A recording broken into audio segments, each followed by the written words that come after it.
Chapter 12. Download it all, Jonah said. Hurry.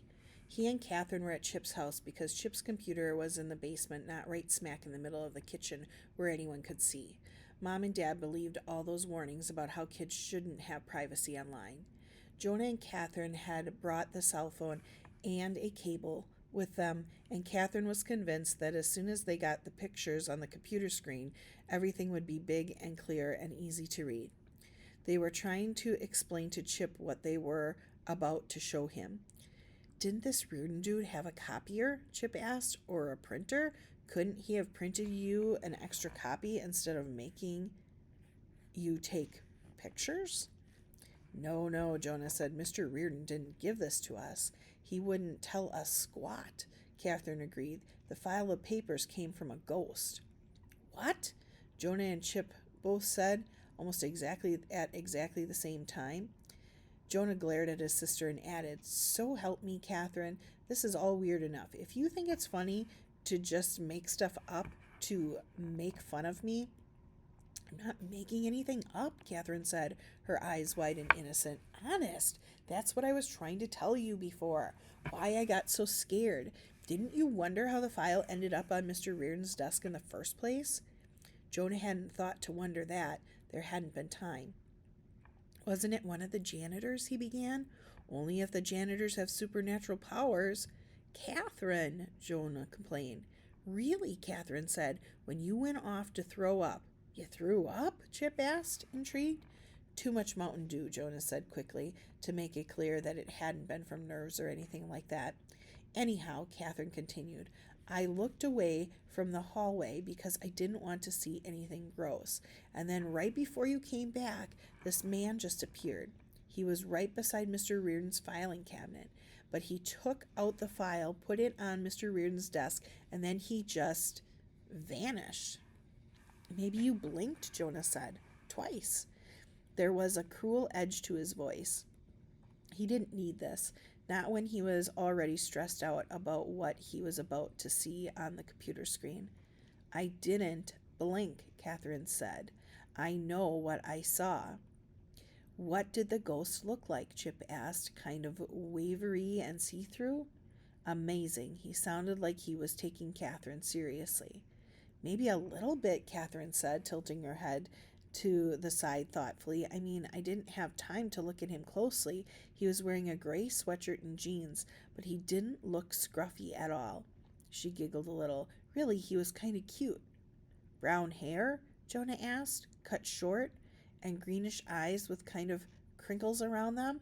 Catherine nodded. That was the guy from the bathroom then, the one who told me about the file, Jonah said. I don't know, missed seeing him walk into and out of the room. Catherine narrowed her eyes. Did Mom and Dad see him? She challenged. Jonah hadn't thought of that. Give me that phone, he said, reaching for the cell. It's still downloading. Here.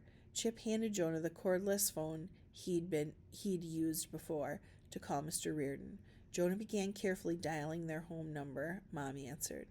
You and Catherine will be home soon, won't you? She asked anxiously. It's getting late. Sure, Jonah said, soon. We're just working on a project. He swallowed hard. Hey, Mom, this afternoon when I was throwing up, did you see anyone walk out of the bathroom and into Mr. Reardon's office? No, Mom said, except for you. Why? Catherine glared at him. Jonah decided to try another approach. I thought I heard, footsteps, Jonah said, like there was somebody else in the bathroom with me. But then when I came out of the stall, there wasn't anybody else there. Incredibly, that was almost entirely the truth. Was there maybe another door in and out of the bathroom, Mom asked. No. Well, then you must have been imagining those footsteps because I was standing in the hall the whole time, Mom said, and I didn't see anyone come out of the bathroom besides you. Jonah thought about this. It didn't make any sense. Did Dad see anyone, he asked. Jonah, if I didn't see anyone, how could Dad have seen anyone? There wasn't anybody there. Mom didn't usually get so impatient. Jonah could tell by her tense tone of voice that she was still upset from the meeting with Mr. Reardon. Why does it even matter? Never mind, said Jonah said. He hung up. Chip and Catherine were staring at him. There must have been a secret passageway or something, he said stubbornly, like underground. Oh, and you think I would have missed noticing if this guy came up out of a secret underground passage? Catherine asked sarcastically. Jonah shrugged. He didn't think he could have missed noticing a secret passageway in the bathroom either, but he wasn't going to admit that to Catherine. The pictures are ready on the computer, Chip announced. Jonah was glad of the distraction. The first photo that came up was lips. Oops, that was from Rachel's sleepover, Catherine apologized. Molly kissed the phone. She wanted to see what her lip print would look like. Girls really do stuff like that? Chip asked, looking stunned.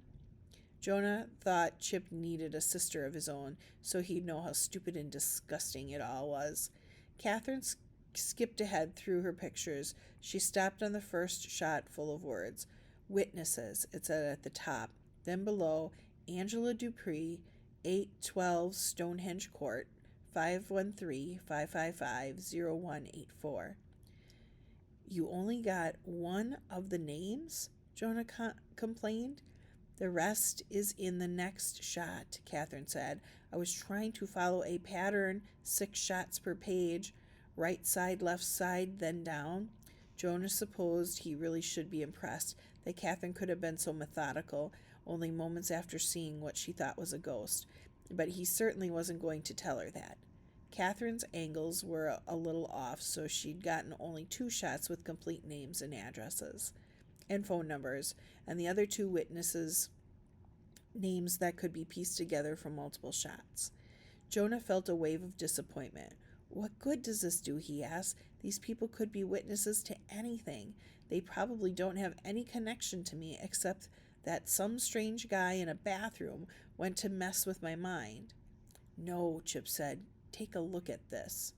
Chip had sat down at the computer and was manipulating the images, piecing several photos together like a jigsaw puzzle.